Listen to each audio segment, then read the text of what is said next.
攀岩互人第一印象是极限运动有高度风险，不过其实伫专业的指导，攀岩是一项非常安全嘛充满趣味甲挑战的运动，而且不止锻炼身体，对青少年疏解压力、提升亲子关系更是相当推荐。所以台南市家庭教育中心今年所推动让家伟大系列活动，第一站就选定亲子攀岩的创新体验。虽然报名的亲子绝大多数拢是头一摆，不过对一开始小心惊惊，到愿意勇敢的挑战，甚至欢喜享受，拢互人印象深刻。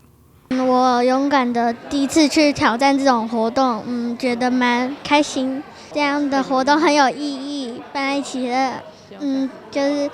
感情会比较接近。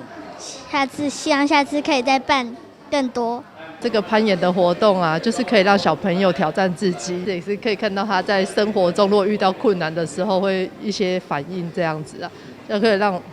我觉得这个活动其实可以让我跟小朋友的亲密度会比较好。虽然父母无落场，不过伫一边的支持，了解囡仔优势，彼此伫共同行动当中建立亲子的信任感，甲面对情绪的挑战，都有真大的帮助。